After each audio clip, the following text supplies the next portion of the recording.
Hello po, no.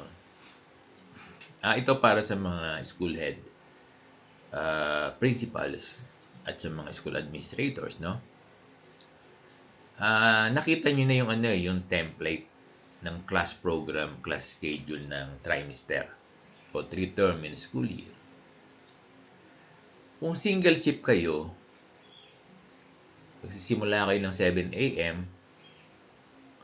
at 2 p.m. tapos na. Unless kung meron kayong aral, kung may magbo-volunteer. Pero kung wala, kasi dapat yan outside teachers, outside tutors. Ngayon, wag niyo na ipilit yung school yung old niyo, yung old schedule niyo, old class program, old school na kung tawagin natin, na yung mga teachers nagre-report ng 7 a.m. ini-extend nyo pa ng 5 p.m. Mali. 6 teaching hours lang 6 na oras lang dapat yung work ng teacher sa teaching.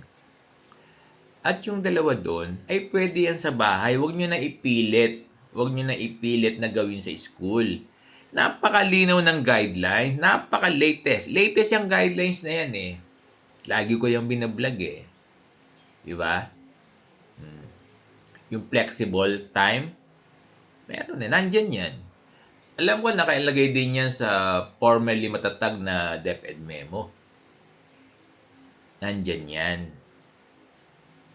Yung 6 teaching hours ng guro.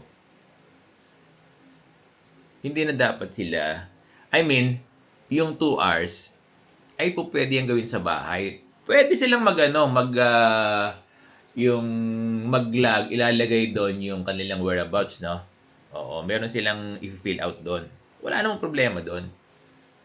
Ilalagay lang nila doon sa logbook kung saan nila i-re-render yung 2 hours. At pwede yan sa bahay. Huwag nyo nang ipilit sa school dahil pwede talaga yan. Napakatagal ng panahon yan. Nung ako'y classroom teacher, alam na alam ko yan na yung 2 hours ay pwede sa bahay. Di ba? Kasi ibang teacher sa ordinary employee, government employee. Kasi yung mga government employee, hindi naman sila gumagawa ng DLL, ng lesson plan, whatsoever. Ilaw, hindi naman sila gagawa ng ilaw Pwedeng gawin yan sa bahay. Kaya sana, yung 6 teaching hours lang, ang stricto tayo. Pero yung 2 hours, wag na. Kaya kita yung schedule. Di ba? 7 to 2. Wag nyo nang gawing extend pa ng 5. Kasi ang point ko rito, napakaraming mga garnish, napakaraming baon sa utang. Alam nyo, hindi naman din yung mapapautang. Di ba? Di hayaan na natin mag-part-time sila in the afternoon after the class. Di ba? At least matutulungan natin sila. Kung pautangin nyo araw-araw, sige, ng pangkain, pang-ulam. Kung hindi naman, hayaan na natin mag-part-time sila. Alam nyo dito sa Metro Manila, kami, 2 shift Pumapasok yung guro ng 6 a.m., umuwi sila ng 12:30. 6 hours. Tapos, nakakapag-part-time sila in the afternoon. Minsan, malalaki pa nga yung mga sahod nila kaysa... Kasi ang net nila, 5,000 na lang. Kaya pag nag-part-time sila, ang lalaki ng mga sahod nila. Marami dito na ang net na lang 5,000.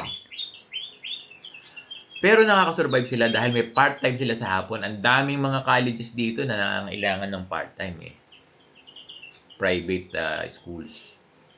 Yung mga second shift naman na nag-i-start ng 12. Yan. Diba? Nag-iina sila ng 12 Ganun din. 6 hours din sila. So, nakakapag-part-time naman sila sa maga. Sa maga sila nagpa-part-time. Ganyan ang style dito. Kaya maganda yung single shift at 2 shifts, nakakapag-part-time yung mga guro. Kaya yung mga guro dito sa Metro Manila, alam ko sa mga nearby division din, na may 2 shifts, yung mga guro nakakapag-part-time. Sana ganyan din gawin sa mga provinces, no? Sa mga region in the provinces, yung mga division in the provinces. Yung mga guro, kasi karamihan sa inyo single ship eh.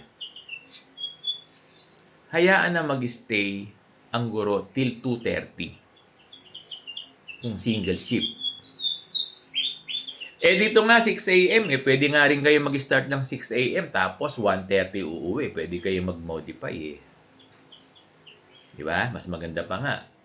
Di ba? Kaya lang baka mahirapan yung mga teacher, sobra. Kaya 7 a.m. Okay na yon. So sana naunawaan ng mga principals natin yung kalagayan ng mga guro. Di ba lagi niya namang pinapanood yung vlog ni Sir Bong, yung mga wall ng Facebook ni Sir Bong. Nandyan eh, yung kahirapan ng mga guro. Ang pwede lang makasalba sa kanila ay yung part-time. Kasi ang mga guro, sanay sa part-time.